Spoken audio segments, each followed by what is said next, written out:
ஒரே வேட்டியில 2 டிசைன்ஸ். உதயம் pixel double style dhotis with matching shirt. இங்க பாம்பு இருக்கா? ஆமாடா, நல்ல பாம்பு குட்ஸ்னேக். Charanam Homes 1 BHK villa at just 19 lakhs in Coimbatore. முந்தானி தோட்டம் கேட்டாங்க, பொய் சொல்லாம சொல்லு, டைவர்ஸ் ஆயிடுச்சு. சில பேர் நினைக்கிறாங்க பொய் சொல்றாரு, அவங்க வைஃப் எவ்வளவு சம்பளம் வாங்குறான்னு எனக்கு தெரியாதா? சத்தியமா தெரியாது. அவங்களுக்கு ஃப்ரீடம் கொடுக்கறதுக்கு நான் யாரு? இருக்கிறதுலே பாவம் அதிகாரமே இல்லாத ஒரு ஆளுனா டைரக்டர். இல்ல அவர்தான் ஒரு கதையோ அடுத்து என்ன நடக்க போகுதுன்னு அவர்தான் சொல்லிட முடியாது. பாவம் அந்த டைரக்டர் எந்த ஆர்டிஸ்ட் கிட்டயும் போயிட்டு இப்படி ட்ரெஸ் பண்ணுங்கன்னா சொல்றது ரொம்ப கஷ்டம். ஏன் அவங்களுக்கு கண்டிப்பா இது ஒரு சப்போர்ட். சினிமா ஆக்டரா குறிப்பா சஞ்சீவன் அதிகமா சொல்லுவாங்க, இவர் என்ன பெரிய விஜயா சீரியல் ஆக்டர் தானே, சோ அதுக்கான இதோட நடந்துங்க, பெரிய சினிமா ஆக்டர் மாதிரி பண்ணாதீங்க. எனக்கு சஞ்சீவுக்கு நிறைய சண்டை வரும். அவன் சொல்லுவான், நீ வந்து ஏன் சீன் எல்லாம் தலையிடுற, நீ ஏன் மத்தெல்லாம் பண்ற, அவன் சொல்றத பண்ணிட்டு போ. பண்ண முடியாது. சத்தியமா இது வரைக்கும் சொந்தமா ஒரு இடம் கூட நான் வாங்கினது கிடையாது. எனக்கு தெரிஞ்ச ஒரு சீரியல் ஆரம்பிக்கும் போது அவருக்கு 6000 ரூபாய் கொடுத்தாங்க. அதுக்கப்புறம் அந்த சீரியல் நம்பர் 1 வந்துச்சு. ஈவினிங் ஸ்லாட்ல இருந்து டே ஸ்லாட்க்கு போயிடுச்சு. நம்பர் 1 ஆயிடுச்சு. 40,000 ரூபாய் கொடுத்தாதான் நடிப்பேன். ஒரு நாளைக்கா? ஒரு நாளைக்கு. ஒரு 10 வருஷம் 15 வருஷத்துக்கு முன்னாடிலாம் பாத்தீங்கன்னா அந்த சீரியலோட ஒரு ஆத்தென்டிசிட்டி அவ்வளவு சூப்பரா இருக்கும். ஒரு ரொம்ப ஒரு மிடில் கிளாஸ் ஃபேமிலி காட்டுறாங்கன்னா உண்மையிலே அந்த ஒரு வீடு ரொம்ப ஒரு சின்ன வீடா இருக்கும். அதுல இருக்கவங்க அவங்க போடுற ட்ரெஸ்ஸா இருக்கட்டும், அவங்க போடுற நகைகளா இருக்கட்டும், அவங்க ஹேர் ஸ்டைல் முதற்கொண்டு அது ஓகே ஒரு மிடில் கிளாஸ் வீடா இப்படிதான் இருக்கணும். ஆனா இப்ப பாத்தீங்கன்னா அது வீட் கதை எப்படி வேணா மாறலாம், எது எப்படி வேணா மாறலாம். ஒரே மாதிரியான வீடு, மேக்கப், பாக்குறதுக்கான அந்த மியூசிக் எல்லாமே ஒரே மாதிரி இருக்கு. எதனால? உண்மைதான். இப்ப நான் வந்த டைம்ல வந்து கதைக்கு ரொம்ப ஒரு முக்கியத்துவம் இருந்தது. ரொம்ப ஒரு இம்பார்ட்டன்ட். ரெண்டாவது அப்போ டிசைடிங் ஃபேக்டர் யாருன்னு நீங்க பாத்தீங்கன்னா ப்ரொடியூசர்ஸ், டைரக்டர்ஸ்க்கு ஒரு ஒரு ஒரு ஒரு பவர் இருந்தது. சரி சரி, இந்த சீன் இப்படி எடுக்கலாம், இந்த சீனுக்கு இந்த வீடு தான் கரெக்டா இருக்கும், நீ இப்படிதான் ட்ரெஸ் பண்ணணும். இப்போ எந்த டைரக்டரும் எந்த ஆர்டிஸ்ட் கிட்டயும் போயிட்டு இப்படி ட்ரெஸ் பண்ணுங்கன்னா சொல்றது ரொம்ப கஷ்டம். இன்னைக்கு வந்து என்னன்னா சேனல் எடுக்கதான் டிசிஷன். ஸோ சேனல் எடுக்கிறது டிசிஷன் இருக்கும்போது அவங்களுக்கு இப்போ இந்த மாதிரி தான் வேணும், எனக்கு இந்த ஆர்டிஸ்ட் தான் வேணும், எனக்கு இப்படி அப்படின்னும் போது எல்லாமே வந்து அந்த ஹிந்தி சீரியல்ஸை பத்தி கொஞ்சம் கெட்டு போயிட்டாங்க. கிராண்டியர் கிராண்டியர் கிராண்டியர் புதுசா ஒரு ஒரு ஒரு வார்த்தையை கண்டுபிடிச்சிட்டாங்க. Sir no logic sir, only magic sir அப்படின்னாங்க. எல்லாருமே இதை சொல்றாங்க. இது வந்து ஒரு தாரக மந்திரம் ஆயிடுச்சு. அந்த சீனுக்கு அந்த கதாபாத்திரத்துக்கு என்ன ட்ரெஸ் போடணும்னு நடிக்கிறவனுக்கு ஒரு விவஸ்தை இருக்கணும். சரி, இப்ப அப்போ ஓப்பனா ஒண்ணு கேட்கவா? இப்போ ஒரு மொத்த சீரியல் நடக்குதுன்னா அதுல யாருக்கு ரொம்ப பவர் கம்மியா? இதர் அந்த ஹீரோவா, ஹீரோயினா, இல்ல இவங்களால பெருசா முடிவெடுக்க முடியாதுன்னா யாரு? இருக்கிறதுலே பாவம் அதிகாரமே இல்லாத ஒரு ஆளுனா டைரக்டர். சீரியல் டைரக்டரா? Serial director. அவர் தானே மொத்த இதுவும், எப்படி அவரை போய் இதுன்னு சொல்ல முடியும்? அவர் என்ன மொத்தம் பாவம்? இல்ல அவர் தான் ஒரு கதையோ அடுத்து என்ன நடக்க போகுதுன்னு அவர் தான் சொல்லிட முடியாது. பாவம். அப்ப யார் தான் அதெல்லாம் பண்றா? கதை இலாக்கா தனி. கதை இலாக்கா தனி. சரி, இப்ப வந்து நல்ல அந்த டைம்ல இருந்து ஒரு 20-25 வருஷமா இருந்த ரைட்டர்ஸ்லாம் இருக்காங்க, அவங்க பிரச்சனை இல்லை. பட் கதை இலாக்கா, அதுக்கப்புறம் டைலாக் இலாக்கா தனியா இருக்கு. இதை வந்து சேனல்ல ஒருத்தவங்க அப்ரூவ் பண்ணணும். யார் அப்ப முடிவு எடுக்க முடியாதா டைரக்டரால? சொல்லுங்க, அந்த உண்மையை சொல்லிடுங்க நீங்க. பரவாயில்ல. டைரக்டர் பாவங்க. டைரக்டர் சில டைரக்டர்னால அங்க இருக்க வார்த்தையை கூட மாத்த முடியாது. யார் மாத்தலாம்? கதை இலக்கா அவங்க பயம் இல்லாதவங்க யார் வேணா மாத்தலாம். நீங்க மாத்திருக்கீங்களா? அவரோட சொல்றாங்க 100% மாத்துவேன். எனக்கு அதனால கெட்ட பேர் இருக்கு. ஒரு சில சீரியல் நேச்சுரலா இருந்தாலும் அதோட எடிட் பேட்டர்ன் எப்படி இருக்கு? ஏதாச்சும் ஒரு ஷாக்கிங்கான விஷயம் நடக்குதா? அந்த ஃபேமிலியில இருக்க 5 பேருக்கும் ஒரு டக்குன்னு எல்லாருமே எல்லா ஷாக் ஆகிறதும் ஒரு ரியாக்ஷன். அது ஏன் அந்த எடிட் பேட்டர்ன் மாத்தவே மாட்டாங்களா? சூப்பர் கேள்வி. நான் இதை வந்து கேட்டு சண்டை வந்திருக்கும், பிரச்சனை வரும். இப்போ ஒரு 10 பேர் இருக்கிறோம். சரி, டேய் அப்படின்னு கூப்பிட்டா ஒருத்தர் திரும்பி பார்த்தாரு. ஏற்கனவே ஒருத்தர் ஆல்ரெடி ரியாக்டர் திரும்பி பார்த்தாரு. இவங்க என்ன பண்ணுவாங்க, பேசிட்டே இருக்கும்போது ஒரு டேன்னு போட்டோன்னா அந்த சீன்ல ஒரு 10 பேருக்கு வச்சுங்க, டேய் டேய் டேய் 10 பேர் ரியாக்ட் பண்ணுவாங்க. என்ன ஆயிடும்? டைல்யூட் ஆயிடும். ஒருவேளை கோச்சுப்பாங்களோ 3 பேர் வச்சு, அப்ப நான் இம்பார்ட்டன்ஸ் இல்ல அதனால க்ளோஸ் கோச்சுப்பாங்களா? ஒரு ப்ரொடியூசருக்கு சில ப்ரொடியூசர் வந்து ஃபுட்டேஜ் கேட்பாங்க. சினிமால நம்ம வந்து ஒரு சீனை வந்து எவ்வளவு கிறிஸ்பா எடுக்கலாம், 2.5 மணி நேரத்துக்குள்ள என்ன கதை சொல்லலாம், அது எவ்வளவு கம்மி பண்ணலாம்னு பார்ப்பாங்க. சீரியல்ல அது எவ்வளவு இழுத்தா அவ்வளவுக்கு ப்ரொடியூசருக்கு லாபம். சோ இப்போ நீங்க ஒருத்தரோட க்ளோஸ் போடுறீங்க, நீங்க அந்த இடத்துல வந்து கிட்டத்தட்ட ஒருத்தரோட க்ளோஸ் போட்டீங்கன்னா ஒரு செகண்ட்ல முடிஞ்சிருச்சு. 10 பேரோட க்ளோஸ் போடுறீங்க, 10 செகண்ட். இப்படியே 10 செகண்ட்னா எபிசோடு. இப்போ சினிமால பாரதி ராஜா அவரை சொல்லுவாங்க, எப்போ ஸ்டுடியோவை விட்டு வெளியே போனாரோ, 16 வயது நிலைக்கு வெளியே போனாரோ சினிமாவோட தரமே மாறுச்சு. என்னை பொறுத்த வரைக்கும் எப்போ வெளியில இருந்து ஒரு வில்லாக்குள்ள நாடகம் வந்துச்சோ, சீரியல் வந்துச்சோ, அப்பயும் அந்த சீரியலோட குவாலிட்டி கம்மியாச்சுன்னு தோணுது. ஏன்னா அவங்க என்ன பண்ணிடுறாங்க, ஒரு 6 மாசத்துக்கு ஒரு பெரிய வில்லாவை ரெண்டுக்கு எடுத்துடுறாங்க. கதை ஃபுல்லா அந்த வில்லாவை சுத்தி இங்க ஒரு ரூம்ல நடக்குது, இங்க ஒரு ரூம்ல நடக்குது, இங்க ஒரு ரூம்ல கரெக்டா? அது எதனால? அது ஒரு வீடு செட்டு போட்டுறாங்க. அந்த செட்டை எரெக்ட் பண்றதுக்கு கம்சே கம் ஒரு 50 lakhs வச்சுக்கோங்க. 50 lakhs நான் கம்மியா சொல்றேன், மேல ஆகும். 50 lakhsக்கு ஒரு செட் எரெக்ட் பண்ணிடுறாங்க. இப்போ அந்த செட்டை எரெக்ட் பண்ணிட்டு ப்ரொடியூசர் சொல்லி இவ்வளவு செலவு பண்ணி ஒரு செட்டை போட்டிருக்க, நீங்க வெளியே போய் சீன் பண்ணீங்கன்னா அந்த மாதிரி ஆயிடுது. இப்படி ஒரு ஆயிடும். சரி வாழ்க்கைனா நிறைய இந்த நீங்க பார்க்காத மேடு பள்ளம் அதெல்லாம் இல்ல. ஒரு பெரிய பில்டிங்க்கு கீழே நின்னோம், இன்னும் அதுக்கும் கீழே இறங்கி ஆலாசணும்னு நினைக்கிறேன். சப்வேக்குள்ள போவோமா? கண்டிப்பா. பில்டிங்கு கீழே நின்னா பில்டிங் நம்மளுக்கு சொன்னா கிடையாது. இந்த பள்ளத்துக்கு கீழே போற பள்ள கூட நம்மளுக்கு சொன்னா கிடையாது. வாங்க போவோம். சொல்லுங்க. பேசுங்க. சொல்லுங்க. நல்லா இருக்கீங்களா? தேங்க்யூ. எங்க ஒர்க்? தேங்க்யூ. இவர் பேர் என்ன அதுல? சூப்பர். முகம் தெரியாத நபர்கள் வந்து டக்குன்னு ப்ரோ நீங்க தானே சின்ராஸ் அப்படி சொல்லி போட்டோ எடுக்கிறதுலாம் ஒரு தனி சந்தோஷம் தான். இல்ல நவீன், அது வந்து எனக்கு கிடைக்கிற புகழ் கிடையாது. அது அந்த சீரியல் ஒரு ஹிட்டு, அந்த சீரியல் எழுதுனவருக்கு, அந்த கதாபாத்திரம். இப்போ ரொம்ப சமீபத்துல டெலிவிஷன்ல இருக்க ஒரு 2 ஆங்கர்ஸ்குள்ள ஒரு பிரச்சனை போச்சு. அது வந்து பயங்கர வைரலா போச்சு. இருக்கிற எல்லா சேனலும் அதை பத்தி கேட்டாங்க. நான் எதுக்காக இதை கேட்கறேன்னா, அதுல ஒரு தரப்பு எப்படி சொன்னாங்கன்னா, ஒரு ஆங்கருக்கு வந்து சேனலோட சப்போர்ட் பயங்கரமா இருக்கு, இன்னொருத்தவங்களுக்கு அந்த சப்போர்ட் இல்ல. ஸோ இது பார்க்கும்போது எப்படின்னா, இப்போ சேனல்னால இவ்வளவு பண்ண முடியுமா? ஒருத்தவங்களை வந்து பயங்கரமா டம்ப் பண்ணலாம், இன்னொருத்தவங்களை நினைச்சா தூக்கி பிடிக்க முடியும். அது எல்லாமே அந்த ஒரு பெரிய அத்தாரிட்டி பண்றது ஒரு மாய உலகம் தானே ஃபுல்லாவே. பிராங்கா பேசணும்னா இது அவ்வளவு பெரிய முக்கியமான விஷயம் கிடையாது. ஆமா. பட் இது நம்ம பேசாம இருக்க வேண்டிய அவசியம் கிடையாது. பேசலாம். இது என்ன பேசிட்டு அப்படியே விட்டுருவாங்க. என்னன்னா ஒரு டைரக்டர்னால ஒரு ஆர்டிஸ்டை நீங்க மிரட்ட முடியாது. ஒரு ப்ரொடியூசர்னால ஒரு ஆர்டிஸ்டை வந்து மிரட்ட முடியாது. மிரட்டுறதுன்னா தப்பான விதத்துல சொல்லல. ஏன் டைமுக்கு வர மாட்டேங்கிறீங்க, ஏன் இது பண்ண மாட்டேங்கிறீங்கன்னு கேட்க கூட முடியாது. அப்போ நானே கேட்பேன், ஒருத்தவங்க இவ்வளவு ஆடுறாங்கன்னா அவங்களுக்கு கண்டிப்பா இது ஒரு சப்போர்ட் இருக்கு. கரண்ட்ல நிறைய சீரியல் பார்க்கும்போது இப்ப முன்னாடி எல்லாம் சொல்லுவாங்கல்ல, ஒரு கேரக்டர் நல்லா இருக்கும், திடீர்னு பார்த்தா 2 விஷயம் நடக்கும். ஒண்ணு இவருக்கு பதில் இவர், இன்னொரு பக்கம் அந்த கேரக்டரே காலி பண்ணிடுவாங்க. அப்போ வெளியில நம்ம பொதுமக்கள் என்ன நம்ம ஜாலியா பேசுவாங்க, டேரக்டருக்கும் அந்த இவருக்கும் சண்டை போலடா, டக்குன்னு சாவச்சிட்டாங்க. உண்மையிலே அதெல்லாம் நடக்குமா சீரியல்ல? இல்ல நடக்கும். சில பேரோட டார்ச்சர் தாங்க முடியாது. வேற வழியில எப்படி நான் மட்டும் தான் நல்லா இருக்கணும், எனக்கு ஏன் இது வைக்கல, என்னால தான் இந்த சீரியல் ஓடுது கேட்பாங்க. உண்மையில இது மாதிரிலாம் 90% கேக்குறாங்க. 90% கேக்குறாங்களா? ஆரம்பத்துல இப்படிலாம் கேட்க முடியாது. டைரக்டருங்க உதைப்பாங்க, வாயை மூட்டு போய் நடிங்க அப்படின்னு சொல்லுவாங்க. இப்ப அவங்களுக்கு சப்போர்ட் இருக்கனால யாருமே எதுவுமே கேட்க முடிய மாட்டேங்குது. இன்னைக்கு சினிமால இருக்கிறவங்களுக்கு இருக்கிற அந்த தாழ்மை சீரியல் இருக்கவங்களுக்கு கிடையாது. நீங்களும் சஞ்சீவும் ஏதோ ஒரு சீன் பண்ணிருக்கீங்க, அந்த ரிவால்வர் சுத்தி ஒரு இது பண்ணீங்க. ஆமா. அதை பார்த்து எல்லாருமே என்ன சொன்னாங்க, கிரிஞ்சு, இவங்கன்னா பெரிய சினிமா ஆக்டரா, குறிப்பா சஞ்சீவ் அதிகமா சொல்லுவாங்க, இவரு என்ன பெரிய விஜயா, சீரியல் ஆக்டர் தானே, சோ அதுக்கான இதோட நடந்துங்க, பெரிய சினிமா ஆக்டர் மாதிரி பண்ணாதீங்க. துப்பாக்கி சுத்துறது சினிமால இருக்கவங்க தான் சுத்தணுமா? நான் என்ன சொல்றேன், அது வந்து எது விஷயம் இருக்கு.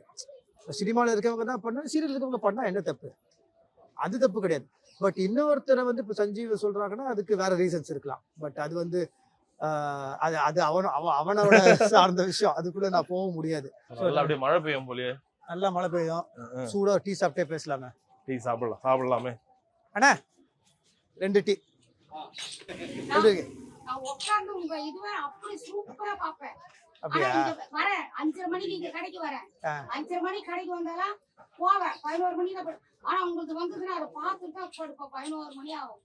உங்க இதுவை பார்த்துட்டு கண்டிப்பா நான் படுப்பேன். தேங்க்யூ. அப்ப ஸ்பெஷலா போடுங்க. இந்திட்டி படுத்தா சூப்பர். அப்படியே சூப்பர்ல 74 வயசுலயும் அவ்வளவு அழகா சொல்றாங்க. அவங்க முத்தரசன் சொன்னது வந்து யாரடி போகடி, அது முடிஞ்சு கிட்டத்தட்ட 4 வருஷம் ஆக போகுது. அப்போ அவங்களுக்கு வந்து அந்த கதாபாத்திரம், அதுவும் நல்ல சீரியல், ஜீல ஹிட் ஆன ஒரு சீரியல். அதுவும் நீங்க சொன்ன மாதிரி சஞ்சீவ் தான் நடிச்சேன். ஸோ அது இதுக்கு மேல நம்மளுக்கு என்ன, நம்மளுக்கு பெருசா மற்றவங்க நினைக்கிற மாதிரி பெரிய பேங்க் பேலன்ஸ்லாம் கிடையாது. ஆனா இப்படி போகும்போது நம்மள வந்து அட்லீஸ்ட் நம்ம பெரிய சினிமாவில் பெருசா சாதிக்கல, நம்ம அட்லீஸ்ட் சீரியலில் போகும்போது 2 பேர் நம்மளை பார்த்து பேசுறாங்க அப்படின்னா ஓகே. லைஃப்ல நம்மளும் வெட்டியா இல்லை, பெருசா சாதிச்சிட்டோம் கீஸ்டோன்னு சொல்ல வரல, பட் ஏதோ அட்லீஸ்ட் சரி இப்ப இந்த வெளியில பாக்குறவங்க ஸ்ரீ ஒரு மாதிரி எப்பவுமே வந்து ஒரு இன்செக்யூரிட்டியோடய இருக்காரோன்ற ஒரு ஃபீல் வருதா? ஏன்னா அவர் எதை சொன்னாலும் அதுல ஒரு குறை சொல்றாரு, இது அதிகமா பண்ணலாம் மாத்தலாம் ஏதாச்சும் ஒரு கருத்து சொல்லிக்கிட்டே இருக்காரு. அவருக்குள்ள ஒரு இன்செக்யூரிட்டியோட காரணம் தான் இது இல்லாமா? எல்லாருமே இன்செக்யூரிட்டியோட தான் வாழ்க்கையில இருக்கிறாங்க. இன்செக்யூரிட்டி பத்தி கேட்டோம்னா எங்க கேமராக்கெல்லாம் ஒரு இன்செக்யூரிட்டி வந்துடும் போல, அவ்வளவு மழை அடிக்குது வெளியில. அதான் ப்ரோ, இப்ப மழையில நம்ம கேமரா காப்பாத்தி ஆகணும்ல, அந்த மாதிரிதான் ஒரு இன்செக்யூரிட்டின்றதோட நம்ம இருக்கிற இடம் நம்ம பண்ற தொழில் கரெக்டா இருக்கணும். எனக்கு சஞ்சீவுக்கு நிறைய சண்டை வரும். அவன் சொல்லுவான், இந்த மாதிரி நீ வந்து ஏன் சீன் எல்லாம் தலையாடுற, நீ ஏன் மத்தெல்லாம் பண்ற, அவங்க சொல்றத பண்ணிட்டு போ. பண்ண முடியாது. சரி சஞ்சீவ் ஓவர் ஆக்ட் பண்றாரா? நவீன் என் ஃப்ரெண்டு தான். சரி நான் கேக்குறேன், நீங்க ஓப்பனா சொல்லணும். சரி நான் ஓவர் ஆக்ட் பண்றேனா? இது ஓவர் ஆக்டிங் இல்ல, கரெக்டா தான் இருக்கும். ஓகே உங்க ஆக்டிங் எனக்கு தெரிஞ்ச ஓவர் ஆக்டிங் நீங்க தெரியல. எந்த குறைய சொன்னாலும் அதை மாத்திக்கிட்டு நான் எனக்கு தெரியல, பெருசா தெரியல. மேபி எனக்கு அந்த மேக்கிங்கா பாக்கும்போது அவுட் சைடு அந்த மேக்கிங்கா ஒன்னு எடுப்பாங்கல்ல, அப்போனா தெரியும் இவரு என்ன எல்லாமே பண்ணிட்டு இருக்காரு. அப்ப எனக்கு ஓவர் ஆக்டிங்கா தெரியும். மேபி சீரியல்ல பாக்கும்போது எனக்கு தெரியல. மேக்கிங் பண்ணும்போது நான் தலையிட்டு தான் ஆகணும். இல்லன்னு வச்சுக்கோங்களேன். இப்ப சஞ்சீவ் வந்து ஓவர் ஆக்டிங்கா இருக்கா உங்களுக்கு எப்படி தோணுது? எனக்கு தோணுது. ஏன்னா அந்த ஒரு போலீஸ் கேரக்டர்ல என்ன ஆயிடுச்சுன்னா, கால் மீ சார் சார்ன்னு கூடுங்க சார். இது எப்படி எடுத்துனா இதெல்லாம் ஆல்ரெடி விஜய் சார் பண்ணுவாரு, இவர் அதே மேனிசம் பண்றாரோன்னு தோணுது எனக்கு. இப்போ இவனை அப்படிதான் வேணும்னு சொல்லிட்டு ஒருத்தங்க எழுதுறாங்க. விஜய் சார் மாதிரியே பண்ண சொல்லியா, நீங்க கொஞ்சம் ஓவரா பண்ணா நல்லா இருக்கு சார், சூப்பர் சார், அதே மாதிரி இருக்கு சார் அப்படின்னு வந்து பண்ணுவாங்க. ஒரு சீன் நானும் அவனை சட்டிலா பண்ணோம். சரி சட்டிலா பண்ணும்போது ஒரு சீன் பாத்தீங்கன்னா நான் சொல்றேன், இந்த மாதிரி டீ குடிச்சிட்டே பேசுவேன்டா, இப்படிலாம் பேசுவேன்டான்னு பண்ணிட்டோம். பண்ணதுக்கு அப்புறம் என்ன சஞ்சீவ் ஒரு சுறுசுறுப்பே இல்லையே, ஒரு பாடி லாங்குவேஜ் இல்லையே அப்படின்ட்டாங்க. அவன் ரொம்ப ஹர்ட் ஆயிட்டான். என்னடா நான் சொன்னலடா இப்படி பேசுறாங்கன்னு. என்கிட்ட வந்தாங்க, சார் ஒரு சுறுசுறுப்பு இது போதுங்க, இந்த சுறுசுறுப்பு போதும் அப்படின்ட்டு நான் ஆன்சர் பண்ணிடுவேன். கெட்ட பேரை வாங்கிடுவேன். போதும் இது இந்த சுறுசுறுப்பு போதும், இதுக்கு மேல எனக்கு என்ன தெரியும், வெளியே என்ன கலாய்ப்பாங்க தெரியும், நான் அடக்கி வச்சிருவேன். இவன் பாவம் என்ன பண்ணுவான், அவங்க சொல்றாங்கன்னு பண்ணிடுவான். பண்ணிக்கிட்டு மாட்டிக்கிட்டு அங்க நல்ல பேர் எடுத்துட்டு வெளியில கெட்ட பேர் வாங்குறாரு. நான் அங்க கெட்ட பேர் எடுத்து வெளியே நல்ல பேர் வாங்க ட்ரை பண்ணுவேன். சினிமா நடிகர்களுடைய அந்த பர்சனல் வாழ்க்கை வந்து அப்பத்துல இருந்தே அது மேல ஒரு தனி கண்ணு இருக்கும். கண்ணு இந்த சென்ஸ்ல அவங்க யாரை லவ் பண்றாங்க, அவங்க யாரை கல்யாணம் பண்ணிக்கிறாங்க. இப்போ சினிமாவை தாண்டி சீரியல் அந்த ஒரு சோசியல் இதுல இருந்தாவே அவங்க பர்சனல் லைஃப் அதிகமா இருக்கும். இப்போ சமீபத்துல இப்ப நீங்களும் ஒய்ஃபை நம்ம கலாட்டாக்கு ஒரு இன்டர்வியூ கொடுத்துருந்தீங்க. அதுல கமெண்ட்ஸ்ல நிறைய பேர் என்ன சொல்றாங்க, உங்க 2 பேரும் ஹஸ்பண்ட் ஒய்ஃப் எங்களுக்கு தெரியவே இல்லை, உங்க 2 பேரும் புரிஞ்சுட்டாங்கன்னு நினைச்சோம், அது தெரியவே இல்லை. முந்தானி ஒருத்தன் கேட்டாங்க, போய் சொல்லாம சொல்ல டைவர்ஸ் ஆயிடுச்சு இல்லைன்னு. நான் கேட்டேன், எனக்கு ஒன்னா எனக்கு அப்படி நம்மளுக்கு தெரியாது. சில பேர் நினைக்கிறாங்க போய் சொல்றாரு இவரு, அவங்க ஒய்ஃப் எவ்வளவு சம்பளம் வாங்குறான்னு உங்களுக்கு தெரியாதா? சத்தியமா தெரியாது. இதுக்காக நான் போயிட்டு நான் என்ன துண்டை தாண்ட முடியுமா இல்ல கற்பூர் தடிக்க முடியுமா? அது அவசியம் கிடையாதுன்னு நினைக்கிறேன். அவ்வளவுதான். அவங்களுக்கு நான் ஃப்ரீடம் கொடுத்துருக்கேன் அப்படின்னு சொல்ற வார்த்தையே தப்பு. அவங்களுக்கு ஃப்ரீடம் கொடுக்கறதுக்கு நான் யாரு? நான் என்னமோ பெரிய அப்பாட்டக்கர் மாதிரி உனக்கு நான் ஃப்ரீடம் கொடுக்குறேன். இல்ல அது அவங்களது. அவங்க ஃப்ரீடம் ஆல்ரெடி அவங்களுக்கு ஃப்ரீடம் இருக்கு. ஆல்ரெடி எனக்கு ஃப்ரீடம் இருக்கு. நான் நவீன் கிட்ட போய் நவீன் ஃப்ரீயா கிட்ட பேசுங்க நவீன் அப்படின்னு நான் சொல்ல மாட்டேன். நீங்க என்ன கேட்பேன், ஏய் நான் ஃப்ரீயா தான் பேசுறேன், நீ நான் சொல்றேன்ற மாதிரி தானே. அவங்களுக்கு ஃப்ரீடம் இருக்குது. சரி ஃபர்ஸ்ட் இந்த டாபிக் ஏன் அதிகமா வருது உங்க 2 பேருக்குள்ள மட்டும்? மத்தவங்கள போல ஓகே உங்க ஹஸ்பண்ட் ஒய்ஃப் நல்லா இருக்கீங்களா வணக்கம் அப்படி இல்லாம இவங்க 2 பேரு பிரிஞ்சுட்டாங்களா டைவர்ஸ் ஆயிடுச்சா, அவங்களுக்குள்ள ஒரு புரிதல் இல்ல, இது அதிகமா வருது. ஏன்னா 2 பேரும் நிறைய ஒன்னா இங்கே வெளியே நாங்க எங்களோட பர்சனலுக்கு வெளியே போவோம். சரி ஒன்னா அந்த ரீல்ஸ் போடுறது, டான்ஸ் ஆடுறது, இந்த ஒன்னா அது எங்களுக்கு அவங்க பண்ணுவாங்க. அவங்க ஒய்ஃப்க்கு அதுல இன்ட்ரெஸ்ட் இருக்காது. அவங்களுக்கு இன்ட்ரெஸ்ட் இல்ல. அவங்க வேலையை அவங்க பாப்பாங்க, என் வேலையை நான் பாப்பேன். பெருமையா சொல்றதுக்கு இல்ல, ஒரு ஆர்டிஸ்டா என் ஒய்ஃப் இருக்கு வீட்டுல பழகினது கிடையாது. பாவம் போயிட்டு சமைச்சு அதை எடுத்து குப்பையை கொட்டி பெட்டு இது பண்ணி பாலை போட்டு அது சமையல்ல அவ்வளவு கஷ்டப்பட்டு வேலை செய்யறாங்க. ஸோ அந்த ஆர்டிஸ்ட்ன்ற இதெல்லாம் சத்தியமா கிடையாது. அதெல்லாம் நம்ம சும்மா நாச்சுக்கு அதெல்லாம் சொல்ல முடியாது. ரெண்டாவது ரொம்ப ப்ரொஃபஷனல் வீட்டுக்கு ரொம்ப கொண்டாட மாட்டோம். அது ஹெல்த்தி கிடையாது. சரி நிறைய வாட்டி சொல்லுவேன், என் ஃப்ரெண்ட்ஸ் கிட்ட கூட சொல்லுவேன், ஒரு விஷயம் பண்றோம்னா அவங்க பண்றதை அவங்க ஃப்ரீயா பண்ணிட்டோம். ஹெல்ப் பண்ணலாம், அவங்க ஐடியா கேட்டாங்க நம்ம சொல்லலாம். எல்லாத்துலயும் நம்ம மூக்க கூடாது, ரெண்டுத்தையும் மிக்ஸ் பண்ணக்கூடாது. சரி அவங்க சேலரி உங்களுக்கு தெரியாது, உங்க சேலரி தெரியுமா உங்களுக்கு? சத்தியமா உங்களுக்கு தெரியாது. கேட்டதும் இல்ல. இப்ப நீங்க நினைச்சா ஒரு சீரியலுக்கு நீங்க சொல்ற சம்பளத்தை கொடுப்பாங்களா? இல்ல நவீன் அப்படிலாம் கிடையாது. ஏன்? நீங்க நல்ல எக்ஸ்பீரியன்ஸ் ஆர்டிஸ்ட் தானே நவீன். நான் ஆரம்பிக்கும் போது சீரியல் நான் ஏற்கனவே சொல்லிருக்கேன், படங்களை ஜூனியர் ஆர்டிஸ்டா பண்ணும்போது என்னோட பேமெண்ட் 50 ரூபா. என்னோட ஃபர்ஸ்ட் சீரியலோட பேமெண்ட் 750 ரூபா தான். நான் சமீபமா ஒரு 5 வருஷமா தான் வந்து 2022 23 அப்படி வந்திருக்கு. அவ்வளவுதான். ஆமா ஓகே அது ஜீசஸ் கொடுத்துருக்காரு. ஸோ இது பெருசாலாம் நான் உண்மையை பெருசா சேர்த்து வைக்கல. எனக்கு பெருசாலாம் சேர்த்து வைக்கல. டீசெண்டா ஒரு கார் இருக்கு, ஒரு இது இருக்கு, அவ்வளவுதான். உண்மையா சொல்ல போனா சத்தியமா இது வரைக்கும் சொந்தமா ஒரு இடம் கூட நான் வாங்கினது கிடையாது. நான் ஏன் செலவு பண்றேன்னா அதை நான் வெளியே சொல்ல மாட்டேன். அது சொல்ல வேண்டியது அது டம்மார் அடிக்கிற மாதிரி இடம், அது சொல்லி சொல்ல மாட்டேன். பட் தேவையில்லாத விஷயத்துக்கோ பார்ட்டியோ தண்ணியோ அதெல்லாம் எதுவும் கிடையாது, அதுக்கெல்லாம் பண்ண மாட்டேன். எனக்கு சில விஷயங்கள் என் மன திருப்திக்கு சில விஷயங்கள் பண்ணணும்னு தோணும், அது பண்ணிடுவேன்.